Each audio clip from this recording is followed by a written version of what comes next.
এই উনি তো আমাদের বাংলাদেশের এক নাম্বার ডিজাইনার। মানুষের মনে জায়গা করতে পেরেছি আলহামদুলিল্লাহ। নেগেটিভ পজিটিভ মিলেই তো দুনিয়া। আমি কিছুদিন আগে দেশের বাইরে গিয়েছি। তো আমি যখন দেশের বাইরে এয়ারপোর্ট থেকে নেমেছিলাম, আমি যখন গাড়িতে উঠবো তো ওইখানে কিছু বেঙ্গলি ছিল। তো তারা আমাকে দেখে এয়ারপোর্ট থেকে দৌড়ে এসছে। তো তারা বলতেছে কি, "এই উনি তো আমাদের বাংলাদেশের এক নাম্বার ডিজাইনার।" মানে এটা কিন্তু ওখানেও আমি শুনেছি, সিঙ্গাপুরে। আমাকে বলছে যে, "উনি তো বাংলাদেশের এক নাম্বার ইন্টেরিয়র ডিজাইনার।" তো আমি না অবাক হয়ে চিনলাম না। তো তো উনি এত সুন্দর আমার সাথে, মানে ওনাদের মানে রিসিপশনটা এত ভালো ছিল যে এত সুন্দর করে ওনারা আমাকে রিসিভ করলো, ভালোবাসলো। মানে আমি এটা ভোলার মতো না। ইভেন আমি একটা হোটেলে গিয়েছি। সেখানে একটা বেঙ্গলি হোটেল ছিল।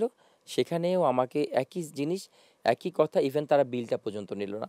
তো এই জিনিসগুলো চিন্তা করি যে সিঙ্গাপুরে নরমালি একটা পানির বোতলের দাম ৳২০০। নরমালি পানির আমাদের এখানে হাফ লিটার পানি ৳20, কিন্তু ওইখানে ৳200 দিয়ে কিনে খেতে হয় নরমালি। আবার আবার সিচুয়েশন বুঝে 5 স্টারে যান তখন ওইটার দাম হয়ে যাবে আরো বেশি।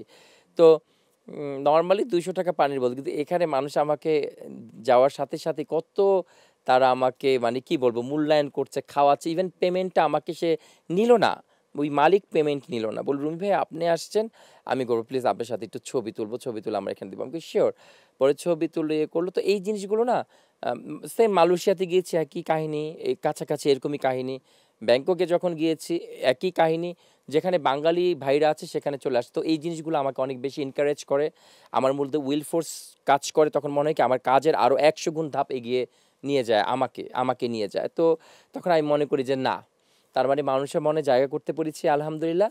মানুষ আমাকে পছন্দ করে। অবশ্যই তারা অবশ্যই পশ মেন্টালিটি। যারা আমাকে পছন্দ করছে তারা অবশ্যই পজিটিভ মানুষ। আর দেখবেন যে পজিটিভের পাশাপাশি নেগেটিভও কিছু থাকবে।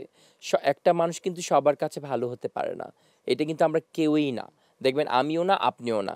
দেখবেন কেউ আপনার ভালো চাইবে না। কিছু, কিছু মানুষ আছে ভালো চাইবে না। আবার কিছু মানুষ আছে আপনার জন্য দোয়া করবে, ভালো চাইবে। তো নেগেটিভ পজিটিভ মিলেই তো দুনিয়া। তো দুনিয়ার মধ্যে ভালো মানুষও থাকবে, খারাপ মানুষের ইয়েও থাকবে। সো আই ডোন্ট কেয়ার যারা নেগেটিভ কমেন্টস করছে বা বিভিন্নভাবে মানুষকে ছোট করে কথা বলে, তারা কিন্তু কোনো কিছুই তারা মানে তাদের কোনো আইডেন্টিটি নাই। দেখবেন যে তারা কমেন্টস করছে কিন্তু নিজেরা লাইফে কিছু করতে পারে না। কিন্তু অন্যের পিছনে খুব বাজে, বাজে কমেন্টস করে যাচ্ছে। কিন্তু নিজে কিছুই করতে পারছে না। কিন্তু অন্যেরটা দেখলে জ্বলে খুব। তো এরকম দেখা যায় আমাদের অনেক সময় কমেন্টস করে ফেলে। আবার অনেক সময় দেখা যায় খুব বাজেভাবে একটা খুব সুন্দর কথা বলেছি ওইটাকে বাজেভাবে ক্যাপশন দিচ্ছে উপরে। হ্যাঁ? ক্যাপশন দিয়ে ভিউ কামাচ্ছে আমাদেরকে দিয়ে। যেরকম আমরা যারা টাইমলাইনে আছি মানে আমাদেরকে সবাই চিনে।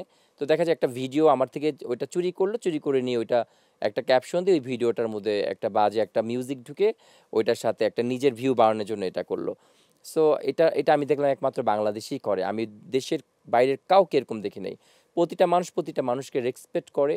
একজন ক্রিয়েটিভিটি মানুষকে, একজন শিল্পীকে তারা মূল্যায়ন করতে জানে। কিন্তু আমাদের বাংলাদেশের কিছু মানুষ আছে, সবাই না, যারা এটাকে অবমূল্যায়ন করে জিনিসটাকে মানুষকে ছোট করছে।